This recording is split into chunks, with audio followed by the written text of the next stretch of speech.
Bragg's idiotic, small-minded prosecution, this will likely all backfire. In fact, it already is backfiring. Americans are very smart people, and they see what's going on. This is a persecution disguised as a prosecution. I would dismiss it on its face because it fails to state a crime. For the first time in history, a former U.S. president is facing criminal charges. Donald Trump has been charged with 34 felony counts of falsifying business records to hide hush money payments. The only crime that I have committed is to fearlessly defend our nation from those who seek to destroy it. With all of this being said, and with a very dark cloud over our beloved country, I have no doubt, nevertheless, that we will make America great again. नमस्कार दोस्तों, last week America में कुछ ऐसा देखने को मिला जिसने इतिहास रच दिया। अमेरिका के इतिहास में ऐसा पहली बार हुआ जब किसी करंट या फॉर्मर प्रेसिडेंट को अरेस्ट किया गया और उन पर आपराधिक मुकदमा चला। अमेरिका के 45th president Donald Trump USA के पहले फॉर्मर प्रेसिडेंट हैं जिन्हें अरेस्ट किया गया। कुछ दिनों पहले ही डोनाल्ड ट्रंप की फेक तस्वीरें भी वायरल हुई, जैसे ये तस्वीर। इसमें ये दिखाया गया कि कैसे ट्रंप पुलिस से बचकर भागने लग रहे हैं, और ये दूसरी पिक्चर जिसमें ट्रंप सलाखों के पीछे ऑरेंज जंपसूट में बैठे हुए हैं। हालांकि ये सभी तस्वीरें फेक, बट रियलिटी इसके काफ़ी करीब है। 4 अप्रैल को मैनहट्टन कोर्ट में डोनाल्ड ट्रंप को 34 केसेस में एक्यूज बताया गया। ये सभी 34 चार्जेस हश मनी पेमेंट से रिलेटेड हैं। कोर्ट में ट्रंप ने कहा कि वे निर्दोष हैं, ही इज़ नॉट गिल्टी। हालांकि अभी कोई भी चार्जेस साबित नहीं हुए हैं और कोर्ट ने मामले में अगली सुनवाई करने का फैसला लिया है। बट ये क्रिमिनल चार्जेस वाइडली इम्पैक्ट करेंगे ट्रंप के करियर को, साथ ही अपकमिंग प्रेसिडेंशियल इलेक्शन में रिपब्लिकन पार्टी के फीट को। तो ये पूरा मामला क्या है और क्यों ये केस सिग्निफिकेंट है? डोनाल्ड ट्रंप पर क्या चार्जेस लगाए गए हैं? क्या होगा अगर ट्रंप इन चार्जेस में गिल्टी पाए गए? क्या ट्रंप 2024 इलेक्शन लड़ पाएंगे? और क्या ये क्रिमिनल चार्जेस दुनिया की ओल्डेस्ट डेमोक्रेसी को फर्दर डिवाइड कर देगी? आइए समझने की कोशिश करते हैं आज की इस वीडियो में। For the first time in history, a former U.S. president is facing criminal charges. Yeah, former President Donald Trump has been indicted by the Manhattan grand jury that we've been following for months now. This is like communist level shit. If they can do this to somebody as strong and powerful as Donald J. Trump, what can they do to the rest of us? President Trump is joining some of the most incredible people in history being arrested today. Jesus was arrested and murdered by the Roman government. Donald Trump has been charged with 34 felony counts of falsifying business records to hide hush money payments.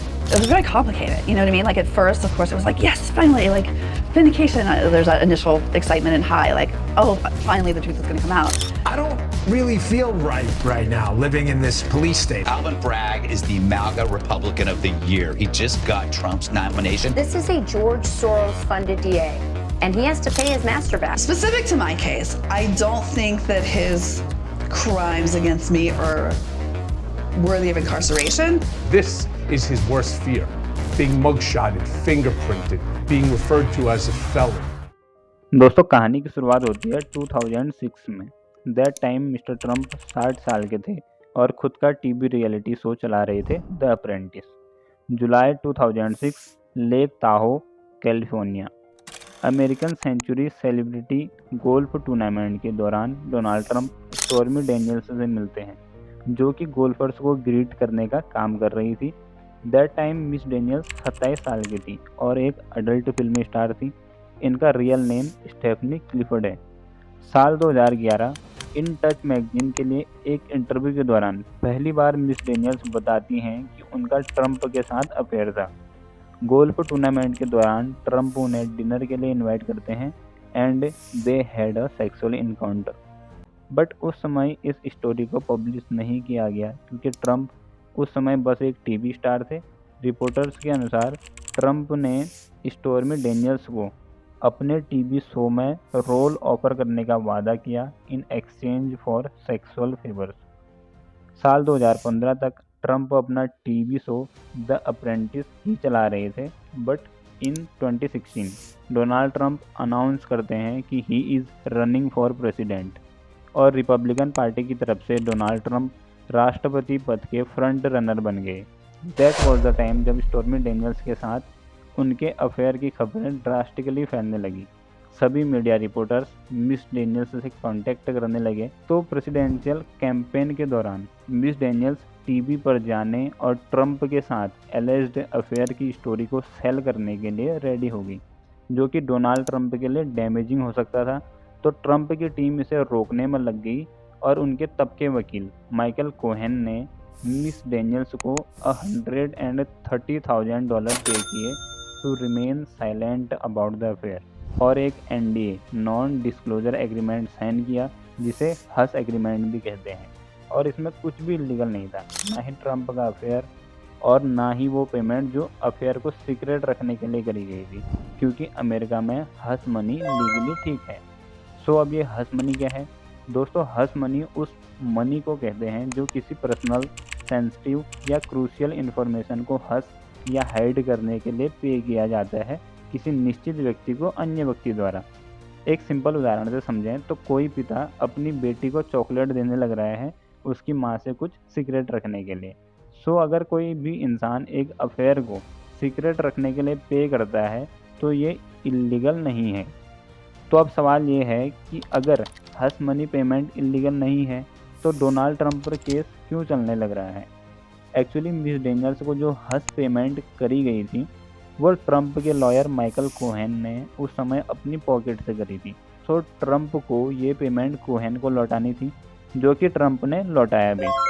Michael Cohen ने total 11 reimbursement check receive किए, जिसमें से हर एक check $35,000 का था। But ये payment Trump ने campaign donation से करी और ये एक तरीके का क्राइम है जो कि फेडरल कैंपेन फाइनेंस क्राइम के अंडर आता है। साथ ही ट्रंप ने इस पेमेंट को रिकॉर्ड्स में लीगल फी बताकर सबमिट कर दिया, यानी जाली बिजनेस रिकॉर्ड्स तैयार किए गए जो कि इलीगल है और न्यूयॉर्क में एक तरीके का क्रिमिनल ऑफेंस है। मार्च 2018 स्टॉर्मी डेनियल्स पहली बार सभी मीडिया चैनल्स पर हेडलाइन बन गई जब उन्होंने डोनाल्ड ट्रंप के अगेंस्ट मुकदमा दायर किया और आरोप लगाए कि हस एग्रीमेंट इनवैलिड था क्योंकि मिस्टर ट्रंप ने इस पर साइन नहीं किए थे। सो अब मिस्टर ट्रंप कोई टीवी स्टार नहीं बल्कि यूएसए के 45th प्रेसिडेंट थे। सभी मीडिया चैनल्स, न्यूज़पेपर्स, मैगजीन सब जगह खबरें छपने लगी और CBS न्यूज़ का एक प्रोग्राम है 60 मिनट जिस पर मिस डेनियल्स का एक्सक्लूसिव इंटरव्यू ब्रॉडकास्ट किया गया। इस इंटरव्यू में स्टॉर्मी डेनियल्स ने ट्रंप के साथ एलिज्ड अफेयर की सारी बातें ग्राफिकली डिस्क्लोज कर दी। इसी साल स्टॉर्मी डेनियल्स ने अपनी बुक फुल डिस्क्लोजर भी पब्लिश की, जिसमें उन्होंने ट्रंप के साथ अफेयर से लेकर हस एग्रीमेंट तक की सारी बातें डिटेल्स में करी हैं। सो केस की इन्वेस्टिगेशन शुरू करी गई। 21 अगस्त 2018 में माइकल कोहेन को 8 केसेस में गिल्टी पाया गया जो कि कैंपेन फाइनेंस वॉयलेशन और हस एग्रीमेंट से रिलेटेड थे। कोहेन ने अपने बयान में कहा कि उन्होंने हस पेमेंट अपने बॉस यानी मिस्टर ट्रंप के कहने पर करी थी। 9 नवंबर 2018 को वॉल स्ट्रीट जर्नल के एक आर्टिकल में बताया गया कि फेडरल प्रोसिक्यूटर्स के पास मिस डेनियल्स को किए गए हस पेमेंट में ट्रंप की केंद्रीय भूमिका के सबूत हैं जो कि कैंपेन फाइनेंस लॉज को वॉयलेट करती हैं। 12 दिसंबर 2018 southern district court of New York ने एक सेंटेंसिंग मेमोरेंडम जारी किया और माइकल कोहेन को ही गिल्टी ठहराया। कोहेन को वेरियस क्राइम्स के लिए 3 साल की सज़ा सुनाई गई, साथ ही $50,000 का जुर्माना भी लगाया। इससे कुछ ही दिन पहले मिस्टर ट्रंप का ट्वीट देखिए दोस्तों, totally clears the president, thank you. ये ट्वीट करी गई थी 8 दिसंबर को। इसके 4 दिन बाद ही 12 दिसंबर को पूरे मामले में कोहेन को गिल्टी ठहराया गया। कुछ समझे दोस्तों? क्या समझे नीचे कमेंट्स में बताइए। जुलाई 2019 में DOJ डिपार्टमेंट ऑफ जस्टिस ने इस केस की इन्वेस्टिगेशन क्लोज कर दी, बट स्टेट लेवल पर मैनहट्टन प्रोसिक्यूटर्स ने राष्ट्रपति पद के अंत तक ट्रंप के खिलाफ इन्वेस्टिगेशन जारी रखी। फाइनली 20 जनवरी 2021 डोनाल्ड ट्रंप का प्रेसिडेंशियल टेन्योर ख़त्म हुआ, डेमोक्रेटिक पार्टी पावर में आई और जो बाइडेन US के अगले यानी 46 प्रेसिडेंट बने। 6 मई 2021 FEC फेडरल इलेक्शन कमीशन ने भी ट्रंप डेनियल्स केस को फाइनली क्लोज कर दिया।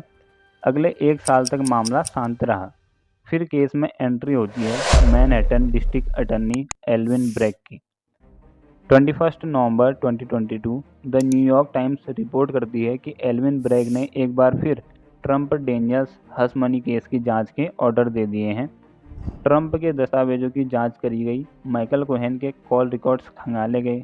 फाइनली मार्च 2023 की शुरुआत में ही मिस्टर ब्रैग ने सिग्नल्स दे दिए कि New York city prosecutors mister Trump के खिलाफ आरोपों पर विचार कर रही है।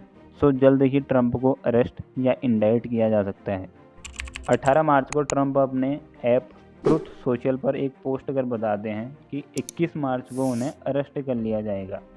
सो वे अपने सपोर्टर्स से प्रोटेस्ट करने को कहते हैं, बट 21 मार्च को ना ही ट्रंप को अरेस्ट किया गया और ना ही इंडाइटमेंट करी गई। दोस्तों, इंडाइटमेंट एक कोर्ट डॉक्यूमेंट होता है जिसमें ये नोटिस होता है कि उस व्यक्ति ने अपराध किया है और इस डॉक्यूमेंट में उस व्यक्ति पर लगाए गए चार्जेस की भी जानकारी होती है। ये डॉक्यूमेंट लीगल प्रोसिक्यूशन के लिए एक बेस का काम करती है। फाइनली 30 मार्च को मैनहट्टन ग्रैंड जूरी ने, जिसमें लगभग 23 मेंबर्स थे, मिस्टर ट्रंप के इंडाइटमेंट के लिए वोट किया। मिस्टर ट्रंप पर 30+ क्रिमिनल चार्जेस लगाए गए। इसी के साथ डोनाल्ड ट्रंप अमेरिकी इतिहास के ऐसे पहले करंट या फॉर्मर प्रेसिडेंट बन गए जिन्हें इंडाइट किया गया। सो इस पर मिस्टर ट्रंप का क्या रिस्पॉन्स था? दोस्तों, ट्रंप ने इस केस को पॉलिटिकल विच हंट कहा और इसे जो बाइडेन का डर्ट वर्क बताया। ट्रंप ने इस बात से साफ इनकार कर दिया कि उनका स्टॉर्मी डेनियल्स से किसी भी तरह का अफेयर था, बट ट्रंप ने अपने लॉयर माइकल कोहेन को पे करने की बात मानी। इस पर ट्रंप ने एक स्टेटमेंट भी जारी किया। Let me read the statement. The Democrats have lied, cheated and stolen in their obsession with trying to get Trump. But now they have done the unthinkable, indicting a completely innocent person in an act of blatant election interference. सो अब सवाल ये है कि indictment के बाद क्या होता है। दोस्तों, ग्रैंड जूरी के इंडाइटमेंट रिकमेंड करने के बाद जो सस्पेक्ट होता है उसे आमतौर पर अरेस्ट कर लिया जाता है और फॉर्मली चार्जेस लगाए जाते हैं। उसके बाद मामला कोर्ट में आगे बढ़ता है। कोर्ट में कई लीगल पाथ्स पॉसिबल हैं, जिसमें प्ली एग्रीमेंट व ट्रायल शामिल है। यही सेम मिस्टर ट्रंप के केस में भी हुआ। 30 मार्च को जूरी द्वारा इंडाइटमेंट रिकमेंड करने के बाद 4 अप्रैल को ट्रंप मैनहट्टन कोर्ट के सामने अपेयर हुए। हालांकि ट्रंप को हथकड़ी में नहीं रखा गया और ना ही मगशॉट लिया गया, बट बुकिंग प्रोसेस के रूप में उनके फिंगरप्रिंट्स और पर्सनल डिटेल्स रिकॉर्ड किए गए। टेक्निकली मिस्टर ट्रंप पर 34 चार्जेस लगाए गए, बट फंडामेंटली ये केस 2 पिलर्स पर ही टिका हुआ है। नंबर 1, हश मनी स्कीम, जो कि स्टॉर्मी डेनियल्स और एक्स प्लेबॉय मॉडल कैरेन मैकडोगल को करी गई थी और जिसके लिए कैंपेन डोनेशंस का इस्तेमाल किया गया था। नंबर 2, फॉल्सिफाइंग बिजनेस रिकॉर्ड्स, जिसके लिए द न्यूयॉर्क पैनल लॉ के आर्टिकल 175 के तहत मैक्सिमम 4 साल जेल की सज़ा का प्रावधान है। डोनाल्ड ट्रंप ने अपने बयान में बस इतना ही कहा कि वे निर्दोष हैं, he is not guilty. Court ने केस की नेक्स्ट हियरिंग 4 दिसंबर के लिए शेड्यूल कर दी, जिसके बाद ट्रंप को घर जाने के लिए अलाउ कर दिया गया। कोर्ट से निकलकर ट्रंप वापस फ्लोरिडा अपने घर मार-ए-लागो पहुंचे, जहां पर उन्होंने अपने सपोर्टर्स को संबोधित किया। Thank you very much, everybody. We have to save our country. God bless you all. And I never thought anything like this could happen in America. The only crime that I have committed is to fearlessly defend our nation from those who seek to destroy it. From the beginning, the Democrats spied on my campaign. Remember that? They attacked me with an onslaught of fraudulent investigations. Russia, Russia, Russia. Ukraine, Ukraine, Ukraine. दोस्तों, ये थी Trump की white house से लेकर court house तक की कहानी। सो अब कुछ क्वेश्चंस हैं, उन्हें भी देख लेते हैं। क्वेश्चन नंबर 1, क्या होगा अगर मिस्टर ट्रंप गिल्टी पाए गए? प्रोबेबली डोनाल्ड ट्रंप पर भारी जुर्माना लग सकता है या उन्हें जेल भी जाना पड़ सकता है। ऐसे केसेस में अधिकतम 4 साल जेल की सज़ा है और मिस्टर ट्रंप पर टोटल 34 चार्जेस हैं, यानी हर एक चार्ज के लिए 4 साल की सज़ा। सो टोटल 136 सालों की जेल। इतनी तो डोनाल्ड ट्रंप की उम्र भी नहीं बची है। लीगल एक्सपर्ट्स का मानना है कि ट्रंप 1 मिनट के लिए भी जेल नहीं जाएंगे। मोस्ट प्रोबेबली उन्हें भारी जुर्माना ही भरना पड़ सकता है। क्वेश्चन नंबर 2, क्या यह चार्जेस डोनाल्ड ट्रंप को 2024 इलेक्शन में कॉन्टेस्ट करने से रोक पाएंगे? Not at all. American constitution के मुताबिक कोई भी कैंडिडेट प्रेसिडेंशियल इलेक्शन में कॉन्टेस्ट कर सकता है यदि वो ये 3 रिक्वायरमेंट्स फुलफिल करता है। नंबर 1, वो नेचुरल बॉर्न सिटीजन होना चाहिए। नंबर 2, एटलीस्ट 35 साल का होना चाहिए। नंबर 3, लास्ट 14 ईयर्स से अमेरिका का निवासी होना चाहिए। तो इसका मतलब हुआ ट्रंप जेल से भी राष्ट्रपति पद के लिए कॉन्टेस्ट कर सकते हैं, और अगर ट्रंप फिर से राष्ट्रपति बनते हैं तो भी अमेरिकन लॉज के मुताबिक ट्रंप जेल से ही सरकार चला भी सकते हैं। और निश्चित रूप से ट्रंप ने अभी गिव अप नहीं किया है। इंडाइटमेंट के तुरंत बाद ही ट्रंप कैंपेन टीम ने फंड रेजिंग ईमेल्स भेजने शुरू कर दिए। इंटरेस्टिंगली ट्रंप कैंपेन ने एक ही दिन में $8 मिलियन रेज कर लिए। सभी 50 राज्यों से सपोर्टर्स ने डोनेट किया, जिनमें से 25% से अधिक कंट्रीब्यूटर्स ऐसे थे जिन्होंने पहली बार ट्रंप कैंपेन में डोनेट किया। रिपब्लिकन पार्टी ट्रंप के अराउंड रैली करने लग रही है। सभी राज्यों में सपोर्टर्स इकट्ठा हो रहे हैं और लाउडली ट्रंप के लिए आवाज़ उठा रहे हैं। सोशल मीडिया से लेकर सड़कों तक ह्यूजली सपोर्ट करने लग रहे हैं। Do you really think that these charges are going to go through? Do you really think that they're going to take President Trump out of the running for president because of some old horse face story? No, I don't believe that for a second. No, I'm going to vote for President Trump. Donald Trump already knows I love him. I'll give my life for him because he would give his life for us. Because you know how we know? Because he is. Now the last question, क्या Trump इससे लड़ सकते हैं? इसका जवाब देना मुश्किल है, क्योंकि ये केस मिस्टर ट्रंप के लिए लीगल ट्रबल्स की शुरुआत हो सकती है। ट्रंप पर जनवरी 2021 यूएस कैपिटल रायट करवाने और व्हाइट हाउस छोड़ने के बाद क्लासिफाइड डॉक्यूमेंट्स को छिपाने सहित कई अन्य केसेस में इन्वेस्टिगेशन चल रही है। इन केसेस में भी ट्रंप को क्रिमिनल चार्जेस का सामना करना पड़ सकता है। दोस्तों, ट्रंप अमेरिका के राष्ट्रपति ही नहीं बल्कि मोस्ट कॉन्ट्रोवर्शियल लीडर रहे हैं, जिन्होंने अमेरिकी पॉलिटिक्स को अपने अनुसार शेप किया। व्हाइट हाउस में उनके 4 सालों के टेन्योर ने अमेरिकन सोसाइटी में असाधारण दरारें प्रकट की। वॉशिंगटन में अपने पहले दिनों से लेकर अपने आखिरी दिनों तक वे पॉलिटिकल फाइट में मस्त दिखे। ट्रंप ने प्रेसिडेंशियल पावर का इस्तेमाल अपने विरोधियों के खिलाफ किया, फिर चाहे वो डेमोक्रेट्स हों, न्यूज़ मीडिया हो, उनके खुद के लॉ मेकर्स हों या फिर foreign heads of state. Presidential office में अपने अंतिम दिनों में भी ट्रंप ने किसी को नहीं बख्शा। साथ ही वे ऐसे पहले अमेरिकन राष्ट्रपति भी हैं जिन्होंने अपने सक्सेसर यानी जो बाइडेन के इनॉग्रेशन को अटेंड करने से मना कर दिया। सो ये बिल्कुल भी सरप्राइजिंग नहीं है कि वही सेम सिस्टम आज ट्रंप के पीछे पड़ी हुई है, फिर चाहे वो डेमोक्रेट्स हों, न्यूज़ मीडिया हो, कोर्ट हाउसेस हो या फिर उनकी पार्टी के मेंबर। उम्मीद करता हूँ वीडियो पसंद आया होगा। मिलते हैं अगली वीडियो में। बहुत बहुत धन्यवाद।